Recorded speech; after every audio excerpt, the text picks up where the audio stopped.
Hi everyone, welcome to my YouTube channel. ये हमारे political theory class का last lecture रहेगा, कम्युनिटेरियनिज्म एंड मल्टीकल्चरलिज्म। कल से हम पॉलिटिकल थिंकर के बारे में पढ़ेंगे, वेस्टर्न पॉलिटिकल थिंकर के बारे में। तो आज इसे कंप्लीट करते हैं, ठीक है। तो सबसे पहले हम कोर कॉन्सेप्ट से स्टार्ट करेंगे कि कम्युनिटी का क्या मतलब होता है, ठीक है। तो कम्युनिटी जो वर्ड है, इसका सबसे पहले यूज़ किसने किया है? गुडविन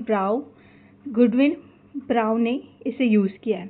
समुदायवाद एक ऐसा सामाजिक राजनीतिक दृष्टिकोण है जो व्यक्ति की तुलना में समुदाय को क्या मानती है? प्राथमिक मानती है। समुदायवादियों के अनुसार मानव एक सामाजिक सांस्कृतिक प्राणी है, ठीक है, जिसकी पहचान, मूल्य और लक्ष्य उस समाज और समुदाय से निर्धारित होती है जिसमें वह रहता है। The term community was first use by Goodwin brow. Communitarianism is a socio-political philosophy that prioritizes the community over the individual, ठीक है। Communitarianism argue that individuals are social beings whose identity, values and goals are deeply embedded in and shaped by their culture and social context। तो हमने देखा कि community का जो first time use किसने किया है, वो गुडविन ब्राउ ने किया है, ठीक है। और इसमें कम्युनिटी जो समुदाय है उसको पहले प्रायोरिटी दी जाती है, और इन्होंने मानव को क्या कहा? एक सोशो कल्चरल बींग्स माना है, ठीक है, जिसकी पहचान, मूल्य और लक्ष्य उस समाज से निर्धारित होती है जिसमें वह रहता है। तो अब हम देखते हैं कि जो उदारवाद है और समुदायवाद है, इसमें इसकी क्या डिबेट है। तो उदारवादी दृष्टिकोण जिसमें जॉन रॉल्स आते हैं, तो व्यक्ति को ये क्या मानते हैं कि व्यक्ति को असंगठित या पृथक आत्मा मानता है जो समाज में स्वतंत्र होकर अपने लक्ष्य को चुनता है। Right is prior to good, अधिकार शुभ से पहले है। उसकी तो समुदायवादी ने इसकी आलोचना की। समुदायवादी कहते हैं कि व्यक्ति का अस्तित्व पृथक रहकर संभव नहीं है। व्यक्ति का निर्माण उसके समुदाय, परिवार, संस्कृति और परंपरा से होता है। तो good is prior to right, शुभ अधिकार से पहले है। तो यहाँ पे क्या शुभ को इन्होंने अधिकार से यहाँ पे जो जॉन रॉल्स है वो क्या मान रहे हैं कि right is prior to good, तो इसमें अधिकार को प्राथमिकता दी है, लेकिन समुदायवादियों ने किसको? शुभ को प्राथमिकता दी है, ठीक है। तो ये इसमें उदारवादी मानते हैं कि मनुष्य जो है वो स्वतंत्र है, और समुदायवादी मानते हैं कि ये समुदाय और परंपरा से व्यक्ति का निर्माण होता है, अकेले वो कुछ नहीं कर सकता, ठीक है। तो अगर हम एग्जाम्पल देखें तो विद्यार्थी को समझाए, तो यहाँ पे उदारवाद क्या है? व्यक्ति की स्वतंत्रता, इंडिविजुअल ऑटोनॉमी पर बल देते हैं, जबकि समुदाय जो है वो सामूहिक पहचान और साझा मूल्य, जो common good and shared values को क्या देख रहे हैं? प्रायोरिटी दे रहे हैं। तो रॉल्स का जो अज्ञान का पर्दा है, वेल्स ऑफ इग्नोरेंस कॉन्सेप्ट है, जिसमें व्यक्ति को समाज से अलग करता है, जिसकी समुदायवादी क्या किए हैं? बहुत ज़्यादा आलोचना की है, बहुत ज़्यादा क्रिटिसाइज किए हैं रॉल्स के अज्ञान के पर्दा सिद्धांत में, जिसमें जहाँ पे व्यक्ति को क्या मान लिया गया है? समाज से अलग मान लिया गया है, ठीक है। तो यहाँ पे एक PYQ क्वेश्चन देखते हैं कि who among the following are communitarian thinkers. तो इस तरीके का क्वेश्चन आपको UGC नेट और CG सेट में बहुत ज़्यादा देखने को मिलेगा। तो आपको यहाँ पे समुदायवादी विचारक को बताना है। तो Michael Sandel, Michael Walzer, Charles Taylor, Alasdair MacIntyre, ये सभी जो है, ये कौन है? ये सभी कम्युनिटेरियन है, समुदायवादी विचारक है। ये मोस्ट इम्पॉर्टेंट क्वेश्चन रहेगा, आपको याद करना है, ठीक है। इस तरीके का क्वेश्चन बहुत ज़्यादा आता है। तो यहाँ पे एक ट्रिक दिया हुआ है, STWM। तो S मतलब क्या हो जाएगा? Sandel, Taylor, Walzer and MacIntyre. तो ये ट्रिक आप याद रख सकते हो, ये बहुत ज़्यादा इम्पॉर्टेंट रहेगा आपके एग्ज़ाम के लिए, ओके। और इस तरीके का क्वेश्चन जो है वो PYQ करोगे तो आपको बहुत ज़्यादा देखने को मिलेगा। तो आपको हर एक अप्रोचेस के जो थिंकर है उसको पर्टिकुलरली याद करके जाना है, ठीक है, बिल्कुल भी छोड़ना नहीं है। इसके बाद हम देखते हैं कि जो मेजर कम्युनिटेरियन थिंकर एंड उसके वर्क्स को। तो अभी हमने देखा कि माइकल सेंडल कौन है, एक समुदायवादी विचारक है। तो इनकी जो की कॉन्सेप्ट है वो सेंडल ने क्या माना कि जॉन रॉल्स की जो बुक है अ थ्योरी ऑफ जस्टिस 1971 कि इन्होंने क्या किया, बहुत ज़्यादा क्रिटिसाइज किया है। इन्होंने क्या कहा कि रॉल्स के जो अनइंक्यूम्बर्ड सेल्फ के जवाब में उन्होंने इंक्यूम्बर्ड सेल्फ, जो भारग्रस्त संबंध स्व की अवधारणा दी है। मतलब central critique John Rawls liberalism introducing the concept of the incumbent self, an individual rooted in community ties, against Rawls' incumbent self। तो रॉल्स की जो ये इंक्यूम्बेंट सेल्फ है उसमें मानव क्या है, स्वतंत्र है, समुदाय से अलग है।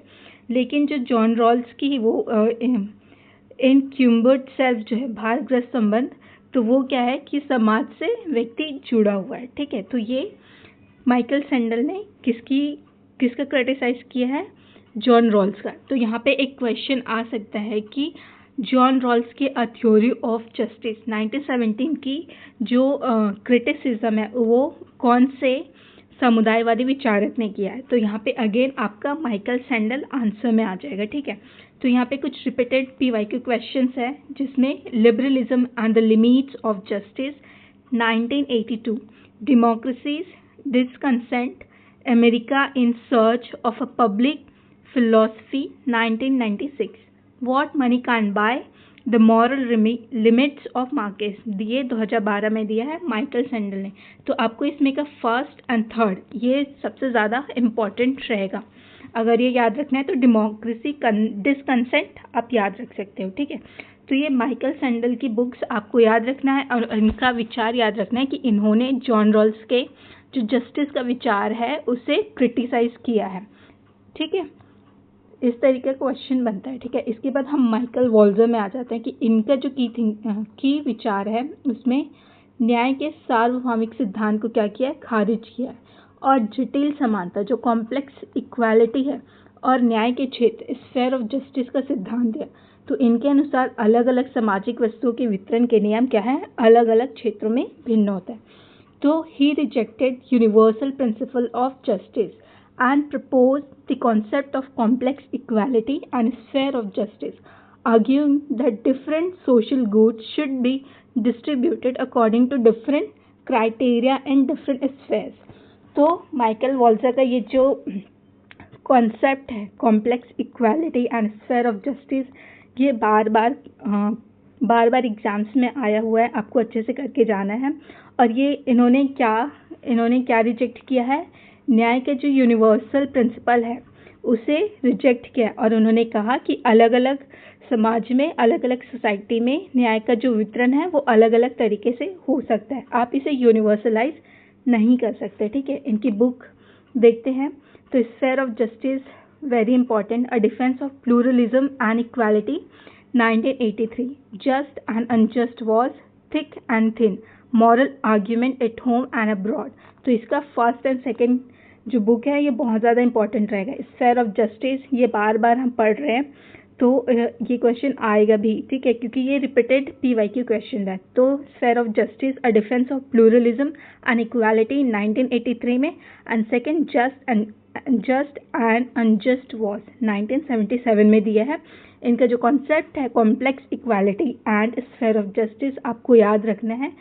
किसके लिए आया है, जो जटिल समानता कॉम्प्लेक्स इक्वालिटी, ये किसके विरोध में आया है, किसके रिजेक्शन से आया है कि इन्होंने जस्टिस को यूनिवर्सलाइज प्रिंसिपल नहीं माना, बल्कि अलग अलग लोगों के लिए जस्टिस अलग अलग तरीके से हो सकता है, ऐसे माइकल वॉल्जर ने कहा है। ठीक है, तो आपको ये ध्यान में रखना है। इसके बाद चार्ल्स टेलर, तो Michael Sandel, Michael Walzer and Charles Taylor ये मोस्ट इम्पॉर्टेंट थिंकर है, कम्युनिटेरियन के समुदायवादी विचारक है। ठीक है, तो आपको माइकल सैंडल, ठीक है, Michael Walzer and Charles Taylor इस तरीके से याद रखना है। उसके बाद एक लास्ट जोड़ लेना, अलाज़ायर मैकिंटायर। तो चार्ल्स टेलर क्या बोल रहे हैं, टेलर ने क्या कहा कि पहचान की राजनीति, पॉलिटिक्स ऑफ रिकग्निशन का कॉन्सेप्ट दिया है। तो आपको याद रखना है कि चार्ल्स टेलर का कौन सा कॉन्सेप्ट है, तो पॉलिटिक्स ऑफ रिकग्निशन। इन्होंने तर्क दिया कि मानव पहचान अन्य लोगों द्वारा मिलने वाली जो रिकग्निशन से बनती है। इन्होंने सकारात्मक स्वतंत्रता और प्रामाणिकता पर जोर दिया है, ऑथेंटिसिटी पर, ठीक है। तो develop the concept of the politics of recognition, he argue that human identity is shaped by recognition और मिस रिकग्निशन फ्रॉम अदर्स। तो ये क्या बोल रहे हैं कि इन्होंने पहचान की राजनीति के बारे में बात किया है और इन्होंने सकारात्मक जो पॉजिटिव लिबर्टी है और जो ऑथेंटिसिटी है उसके ऊपर बहुत ज़्यादा ध्यान दिया है, बहुत ज़्यादा फोकस किए हैं, ठीक है, कि मानव पहचान अन्य लोगों द्वारा मिलने वाली रिकग्निशन से होती है। तो अन्य लोगों से मतलब अगेन यहाँ पे समुदाय को क्या कर दिया है, प्रियोरिटी दिया है कि समुदाय को इम्पोर्टेंस माना है कि समुदाय से ही क्या है, लोगों की पहचान है और लोगों को क्या मिल रही है, प्रामाणिकता, ऑथेंटिसिटी मिल रही है लोगों को, किसके थ्रू, एक समाज के थ्रू, ठीक है। तो पहचान की राजनीति, तो ये क्या पहचान की राजनीति, जैसे अभी भी हम इंडिया में देखते हैं कि डिफरेंट कास्ट जो सोसाइटीज़ हैं उसके अकॉर्डिंग या तो क्या बन रहा है, पॉलिटिकल सिस्टम, पॉलिटिकल पार्टी बनता है, एंड दूसरा क्या होता है कि उसी के अकॉर्डिंग ही वोट मांगा भी जाता है, ठीक है। तो यहाँ पे किसी पूरे लोगों को एक साथ पूरे जो इंडिया है पूरे सभी लोगों को एक साथ नहीं देखते, बल्कि कम्युनिटी, अलग अलग कम्युनिटी को अलग अलग तरीके से इम्प्रेस करते हैं फॉर वोट, कि वो वोट मांगने के लिए अलग अलग लोगों को, अलग अलग कम्युनिटी के लोगों को, अलग अलग कास्ट के लोगों को अलग अलग तरीके से लुभाते हैं कि वो वोट करें, राइट। अगर सभी को एक तरीके से देखेंगे तो शायद वो उन्हें वोट ना मिल पाए। तो वोट के लिए भी ये क्या करते हैं, पॉलिटिक्स ऑफ रिकग्निशन, पहचान की राजनीति का यूज़ करते हैं इन इंडिया ऑल्सो, ओके। इनका की बुक्स क्या हो जाएगा, source of the self, the making of modern identity 1989, multiculturalism and the politics of recognition. तो आपको ये पॉलिटिक्स ऑफ रिकग्निशन यहाँ से याद हो जाएगा, हीगल एंड मॉडर्न सोसाइटी 1979। तो आपको ये सेकेंड बुक अच्छे से याद रखना है, that multiculturalism the politics of recognition 1992। Because जब भी मल्टीकल्चरलिज्म का बात होती है ना, तो हमें दो लोगों का ज़्यादा याद होता है, विल्के मिल्लिका एंड भीखू पारिक। ये दो ऐसे थिंकर्स हैं जो मल्टीकल्चरलिज्म की बात करते हैं, बट यहाँ पे चार्ल्स टेलर ने भी मल्टीकल्चरलिज्म की बात की है। आप इसे कैसे आइडेंटिफाई कर पाओगे, पॉलिटिक्स ऑफ रिकग्निशन से इसे आइडेंटिफाई कर पाओगे, तो आपके लिए ये इम्पॉर्टेंट रहेगा, ठीक है। इसके बाद हम देखते हैं अलाज़डायर मैकिंटायर। तो इनका क्या आइडिया है, इन्होंने आधुनिक उदारवादी नैतिकता का क्या किया है, विरोध किया है, और अरस्तु के जो सद्गुण नीति शास्त्र है, वर्च्यू एथिक्स को पुनर्स्थापित किया है। इन्होंने व्यक्ति की पहचान को क्या, नरेटिव व्यू ऑफ सेल्फ के रूप में देखा है, ठीक है। तो critiqued modern liberal morality and review Aristotelian virtue ethics, propose the narrative concept of self।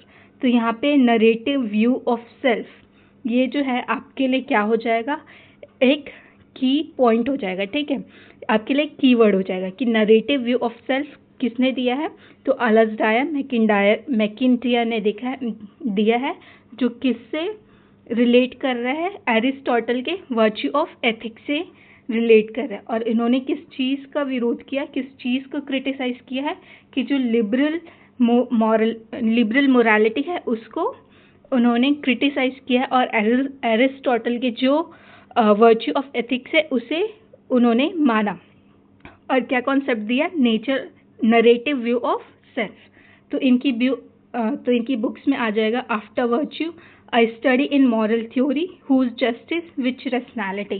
तो ये दोनों बुक्स आपके लिए इम्पॉर्टेंट रहेगा, ठीक है। तो मैं जो आपको जो की पॉइंट्स बता रही हूँ, जो की वर्ड बता रही हूँ, आपको यहाँ पे अच्छे से याद रखना है। तो यहाँ पे इनका सबसे पहले ये आ जाएगा नरेटिव व्यू ऑफ सेल्फ, ठीक है।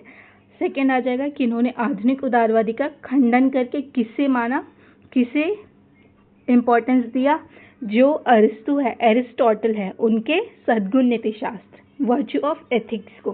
तो आप इसे याद कर लो अच्छे से, एंड आप ये दोनों बुक्स को याद कर लो बिकॉज बुक्स बहुत ज़्यादा इंपॉर्टेंट रहेगा. After virtue study in moral theory 1981.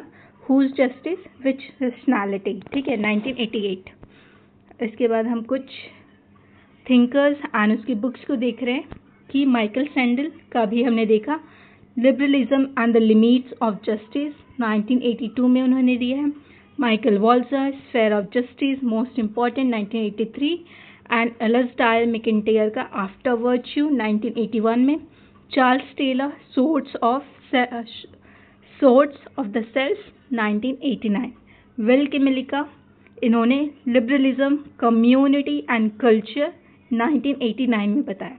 उसके बाद रोनाल्ड डॉकिन टेकिंग राइट्स सीरियसली 1977 में. ठीक है, तो ये सभी ऑलमोस्ट इम्पॉर्टेंट है.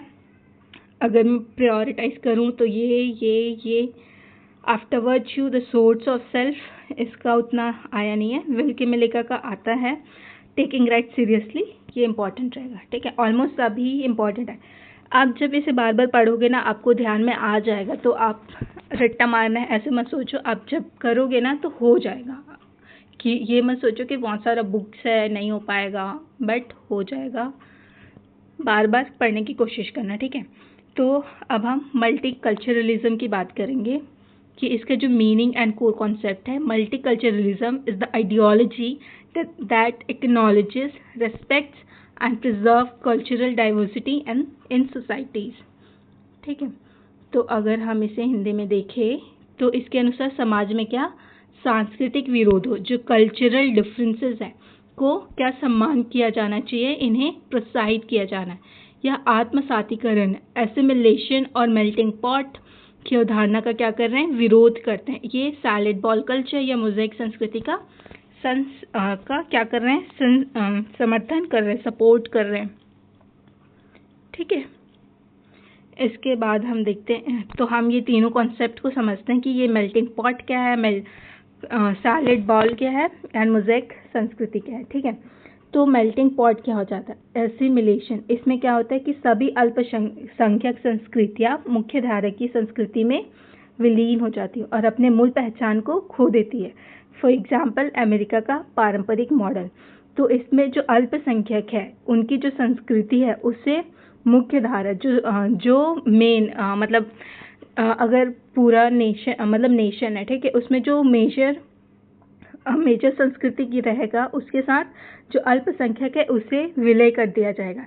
जो अल्पसंख्यक है उसे अपना खुद का जो संस्कृति है उससे हटा के जो मेन जो पहचान है, मतलब मेन जो लोग हैं, ठीक है, उसके साथ मिला दिया जाता है. तो इसे क्या बोल रहे हैं हम, मेल्टिंग पॉट बोल रहे हैं कि सभी लोग एक जैसे हो गए. ठीक है, इसके बाद हम सैलेड बॉल का देखते हैं. ये बहु संस्कृतिवाद की बात करते हैं, मल्टी कल्चरलिज्म.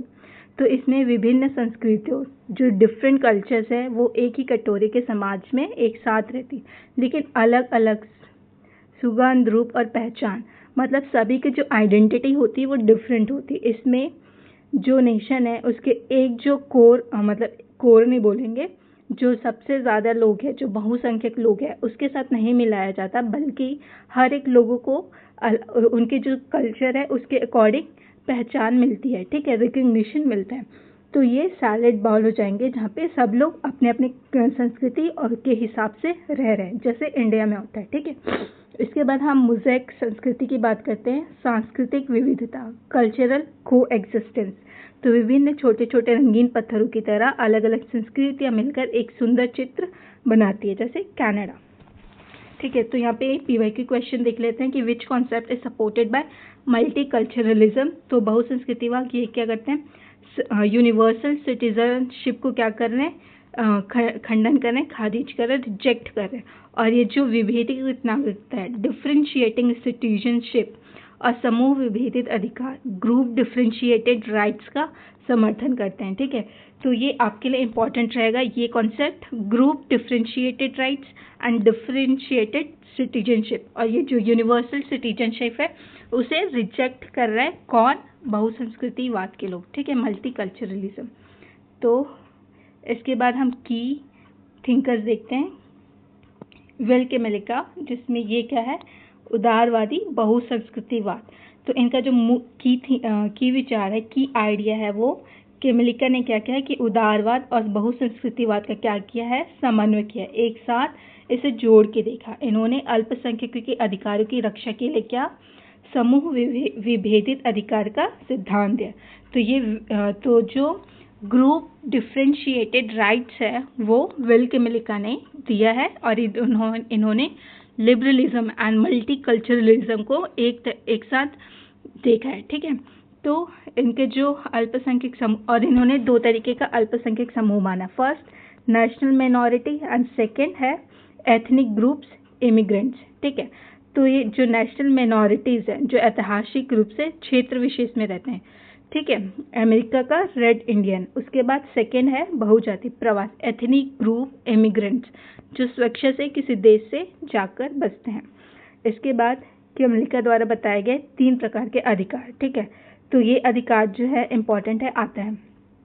तो ये सेल्फ गवर्नमेंट राइट्स, तो जो अल्पसंख्यक है उन्हें क्षेत्रीय स्वायत्तता देना चाहिए, जैसे इंडिया में होता है। ठीक है, कि आदिवासी लोग हैं उन्हें क्षेत्रीय स्वायत्तता का वो दिया गया है। ठीक है, उसके बाद बहुनिजातीय अधिकार, पॉलीएथनिक राइट्स, प्रवासियों के लिए उदाहरण अपनी धार्मिक सांस्कृतिक प्रथाओं के पालन की छूट, जैसे सिख समुदाय का पगड़ी पहनना। उसके बाद विशेष प्रतिनिधित्व के अधिकार, स्पेशल रिप्रेजेंटेशन राइट्स, तो ये विधायक संसद में अल्पसंख्यकों के लिए सीट क्या है, आरक्षित की गई है। मिरर रिप्रेजेंटेशन, तो ये भी इंडिया में होता है। ठीक है, मतलब ये तीनों ही लागू है। तो ये तीनों तरीके का कॉन्सेप्ट हम इंडिया में देख सकते हैं। तो किमलिका ये 3 प्रकार के अधिकार बताए हैं ऑफ माइनॉरिटी ऑफ राइट्स के लिए। ठीक है, तो ये आपके लिए इम्पॉर्टेंट रहेगा विल किमलिका। इसके बाद इनका ये जो 2 प्रकार के रेस्ट्रिक्शंस है ये भी आता है, आंतरिक जो इंटरनल रिस्ट्रिक्शन है एंड एक्सटर्नल प्रोटेक्शन है। ठीक है, तो समूह के भीतर अपने ही सदस्यों पर जबरन नियंत्रण, किमलिका इसका विरोध करती है। तो ये क्या हो जाएगा, ये इंटरनल रिस्ट्रिक्शन हो जाएगा। और बाहरी समाज के प्रभुत्व से अल्पसंख्यक समूह की रक्षा, इसका क्या कर रही है, सपोर्ट कर रही है। तो ये एक्सटर्नल प्रोटेक्शन हो जाएगा। तो ये भी आपको याद रखना है, किसने दिया है, विल किमलिका ने दिया है मल्टीकल्चरलिज्म के एस्पेक्ट्स में। ठीक है, उसके बाद इनकी बुक है liberalism, community and culture 1989, multicultural citizenship, liberal theory of minority rights 1995 में। तो ऑलमोस्ट विल किमलिका का सभी चीज़ें इंपॉर्टेंट रहेगा आपके लिए। ठीक है, इसके बाद भीखू पारिक की बात करते हैं कि इन्होंने बहुसंस्कृतिवाद का क्या बहुलवाद परिप्रेक्ष्य दिया। ठीक है, तो इन्होंने क्रिटिसाइज किया है किमलिका को for evaluating culture through a liberal lens. Bhikhu Parekh ने क्या argue that human beings are culturally embedded and no single culture possesses the complete truth, promotes intercultural dialogue।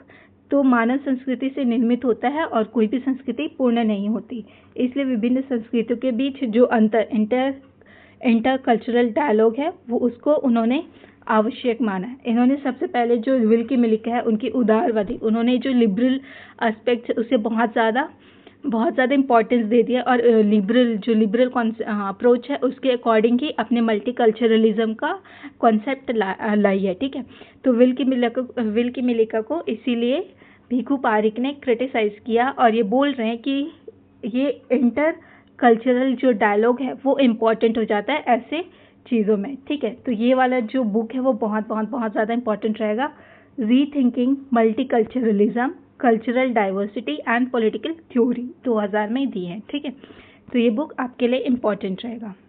इसके बाद आइरिस मेरियन यंग का बुक, इन्होंने differentiated citizenship की बात की। इन्होंने कहा कि पहचान विहीन तटस्थ नागरिकता वास्तव में क्या है, बहुसंख्यक संस्कृति का ही प्रतिनिधित्व करती है।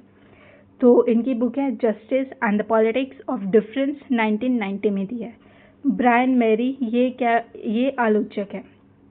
तो ये जो बहुसंस्कृतिवाद की क्या करी है, बहुत ज़्यादा क्रिटिसाइज की, और बहुसंस्कृतिवाद समानता और सामाजिक एकजुटता को नुकसान पहुंचाता है और लोगों को संस्कृति के नाम पर क्या कर रहे, डिवाइड कर रहे हैं। तो ये इस तरीके का बहुसंस्कृतिवाद का विरोध कर रही है, आलोचना कर रही है कि ये समानता और जो सामाजिक एकजुटता है, जो यूनिटी है, उसमें इनका असर होता है और ये एक्चुअली में संस्कृति के नाम पर जो नेशन है उसे डिवाइड करने का काम कर रही है। ये ब्रायन बेरी आलोचना कर रही है मल्टीकल्चरलिज्म उसका, ठीक है।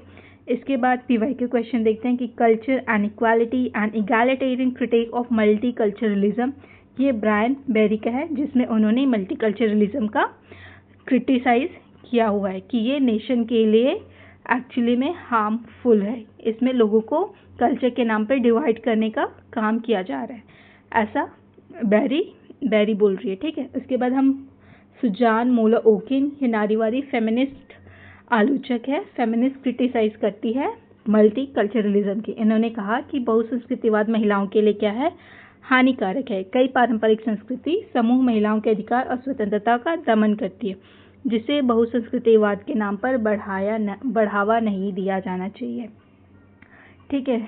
तो इनका ये अप्रोच है। इसके बाद हम कुछ पीवाईक्यू क्वेश्चन करते हैं। अगेन यहाँ पे इम्पॉर्टेंट रहेगा जटिल कॉम्प्लेक्स किसने दिया है, वो माइकल वॉल्जर ने स्फेयर ऑफ जस्टिस में दिया है। विल की मिलिका के अनुसार अल्पसंख्यक के अधिकारों में शामिल नहीं है, तो अभी हमने पढ़ा था एक शामिल नहीं है, ठीक है।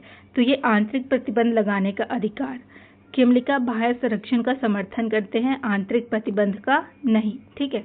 तो ये स्वशासन का अधिकार होना चाहिए, बहुसंस्कृति अधिकार होना चाहिए, विशेष प्रतिनिधित्व का अधिकार होना चाहिए। ये 3 प्रकार का अधिकार का बात की। आंतरिक प्रतिबंध लगाने का अधिकार ये नहीं है, अधिकार नहीं है ये, ठीक है। तो आपको ये ध्यान में रखना है अच्छे से। इसके बाद is multiculturalism bad for women, तो ऑब्वियसली ये एक फेमिनिस्ट थिंकर ही बोल सकती है, तो यहाँ पे आपको याद रखना है सुजान मोला ओकिन, ठीक है। इसके बाद ये मैच द फॉलोइंग में आता है कि माइकल सैंडल जो है वो इंक्यूम्बर्ड सेल्फ की बात करते हैं, ठीक है। उसके बाद आइरिस मेरियन यंग, इन्होंने क्या दिया है, डिफरेंशिएटेड सिटीजनशिप की बात करती है।